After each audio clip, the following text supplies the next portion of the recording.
तो दोस्तों स्वागत है आपका हमारे न्यू वीडियो में। दोस्तों मेरा नाम नीलेश है और मेरी उम्र 24 वर्ष है। मैं मुंबई का रहने वाला हूँ। मेरे घर में मम्मी पापा के अलावा मेरा एक छोटा भाई है। हमारे पड़ोस में एक आंटी रहती हैं, उनका नाम आशा है। आंटी की उम्र 38 वर्ष है और वो दिखने में बहुत खूबसूरत है। मैं आंटी को शुरू से ही बहुत पसंद करता हूँ। आंटी के घर में उनका एक बेटा है और एक बेटी है। आंटी के पति की मौत 5 साल पहले एक सड़क दुर्घटना में हो चुकी थी। तब से आंटी अपने बच्चों के साथ अकेली रहती हैं। हमारे परिवार का आंटी के साथ अच्छा रिश्ता है। अंकल की मौत के बाद हमारे परिवार ने आंटी को संभाला और उनका साथ दिया और उन्हें उस सदमे से निकलने में उनकी मदद की। हाल ही में मैंने अपने कॉलेज की पढ़ाई खत्म की थी और अब गवर्नमेंट जॉब की तैयारी कर रहा था।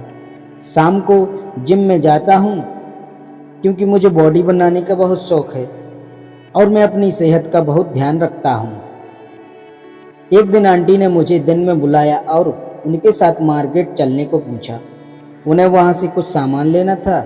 उस समय आंटी के दोनों बच्चे स्कूल गए थे। मैं जाने के लिए तैयार हो गया। मुझे बहुत खुशी हुई कि आंटी ने मुझे उनके साथ जाने को कहा। मार्केट हमारे घर से थोड़ी दूर थी। मैंने अपनी बाइक निकाली और आंटी मेरे पीछे बैठ गई और उन्होंने एक हाथ मेरे कंधे पर रख लिया। अब मैं आंटी को लेकर मार्केट की तरफ चल पड़ा। ब्रेक मारने के कारण काफ़ी अच्छा वाला फील हो रहा था। कुछ देर बाद हम मार्केट पहुंच गए और आंटी ने मुझे एक कपड़े के शोरूम में ले गई। आंटी को उनके लिए कुछ कपड़े लेने थे। वहां जाकर आंटी ने कुछ कपड़े पसंद किए और उन्हें ट्रायल कमरा में पहनकर देखने लगी। आंटी को समझ नहीं आ रहा था कि वह कैसे कपड़े ले। तब उन्होंने मेरी मदद ली और उनके लिए कपड़े पसंद करने को बोला। मैंने उनके लिए कुछ कपड़े निकाले जो कि उन्हें भी वे पसंद आए। कपड़े लेने के बाद उन्होंने कहा कि उन्हें भूख लगी है। तब हम दोनों एक रेस्टोरेंट में गए और वहां जाकर खाने का ऑर्डर दिया। वहां से खाना खाकर हम घर के लिए निकल पड़े। मैं आंटी से रास्ते भर यहाँ वहाँ की बात करता रहा। हम घर पहुँचे तो मैं आंटी को छोड़कर अपने घर जाने लगा। तब आंटी ने मुझे रुकने को बोला और कहा चाय पी कर जाना। फिर आंटी मुझे घर के अंदर ले गई। मैं सोफे पर बैठ गया। वो सामान रखकर अपने कमरे में कपड़े बदलने चली गई। कपड़े बदलने के बाद आंटी अपने कमरे से बाहर आई तो मैं उन्हें देखता ही रह गया। आंटी उसमें बहुत सुंदर लग रही थी। फिर आंटी चाय बनाने किचन में चली गई। आंटी चाय बनाकर लाई और हम दोनों साथ बैठकर चाय पीने लगे। फिर हम बात करने लगे तो मैं आंटी से अंकल के बारे में बात करने लगा तो आंटी थोड़ा इमोशनल हो गई। मैं आंटी को हौसला देने लगा और आंटी मेरे गले लग गई। फिर कहने लगी बच्चे स्कूल से आने वाले हैं तो मैं अपने घर जाने लगा। जाते जाते आंटी ने मुझे प्यार से थैंक यू बोला। मैंने उन्हें भी बोला कि अगर उन्हें किसी भी काम की ज़रूरत हो तो मुझे बताएं। उन्होंने प्यारी स्माइल दी और फिर मैं अपने घर चला गया। रात भर मैं आंटी के बारे में सोचता रहा और उन्हें याद करता रहा। मैं मार्केट वाली बात को याद कर रहा था और मुझे नींद नहीं आ रही थी। अगले दिन सुबह जब उठा तो नाश्ता करके मैं अपने कमरे में पढ़ाई कर रहा था। तभी अचानक दरवाजे पर घंटी बजी और मम्मी ने दरवाज़ा खोला। आशा आंटी को देखकर मम्मी ने उन्हें अंदर बुलाया।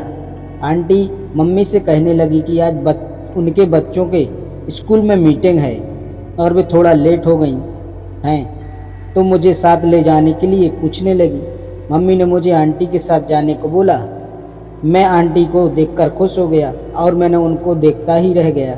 जो कपड़े कल मैंने आंटी के लिए पसंद किए थे, आंटी वही कपड़े पहनकर आई थी। आंटी उन कपड़ों में बहुत सुंदर लग रही थी। आंटी को देखकर मन कर रहा था कि उन्हें अभी वो सब कर दूं।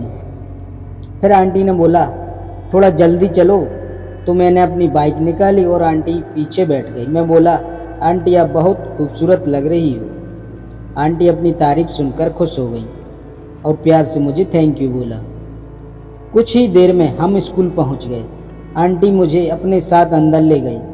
कुछ देर बाद मीटिंग खत्म हुई और हम घर निकलने लगे तो मैं आंटी को उनके घर छोड़कर अपने घर चला गया। अपने कमरे में जाकर सो गया। शाम को उठ के मैं फ्रेश होकर जिम चला गया। आज मेरा ध्यान जिम में ना होकर आंटी में था। शायद मैं उन्हें प्यार करने लगा था। अब आंटी मेरे दिमाग में घूम रही थी। मैं उन्हें याद कर रहा था। जिम खत्म करने के बाद मैं अपने घर चला गया और डिनर करने के बाद अपने कमरे में चला गया और गाने सुनने लगा। कुछ देर बाद मैं सो गया। ऐसे ही कुछ दिन बीत गए और यह सब चलता रहा।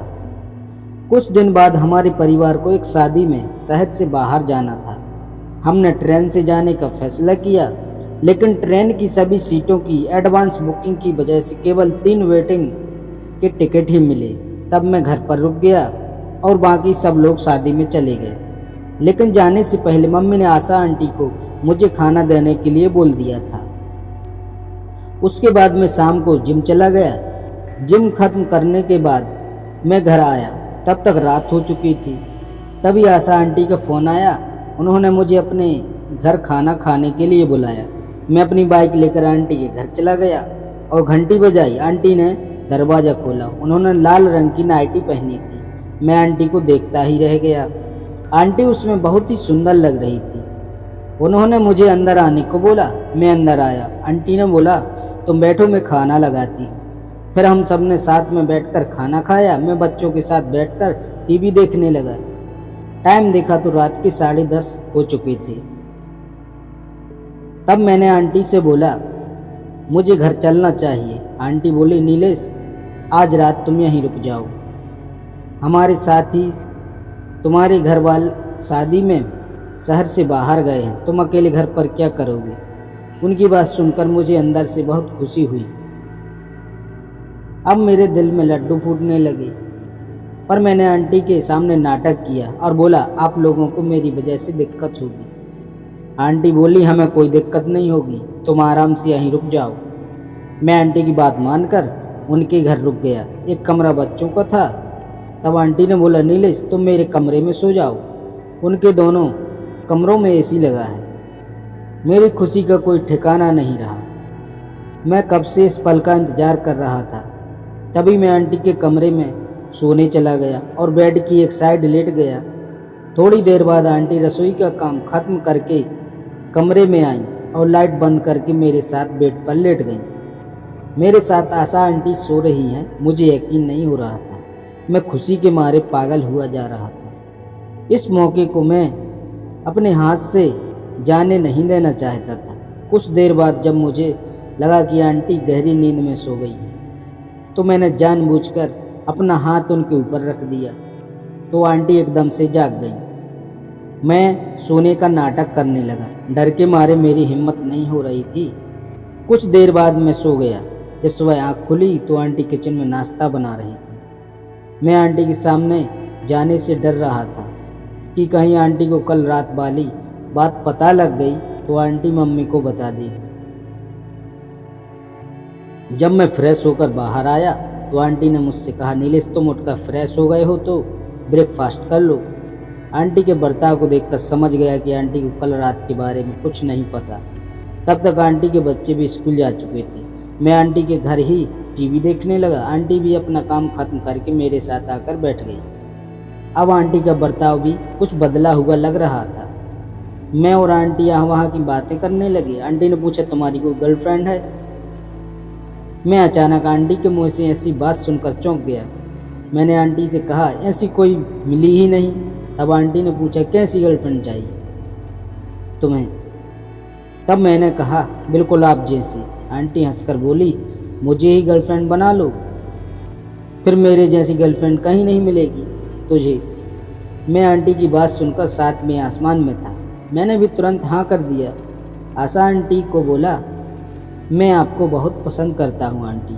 आंटी ने बोला, मैं भी तुम्हें बहुत पसंद करती हूँ, बस आंटी कितना कहते ही। मैंने आशा आंटी को 2 घंटे तक वह सब किया और आंटी बोली, तुझे खा जाऊँगा ऐसा लग रहा है। फिर दोस्तों एक दिन में 2 से 3 बार जाना पड़ता था। क्या गजब की आंटी हैं यार। फिर वह सब के बाद मैं भी घर जाने लगा, क्योंकि आंटी के बच्चों का स्कूल से आने का समय हो गया था, तो मैं अपने घर चला गया। तो दोस्तों कैसी लगी ये कहानी कमेंट करके ज़रूर बताएं। अच्छी लगी तो लाइक करो, चैनल को सब्सक्राइब करना ना भूलें।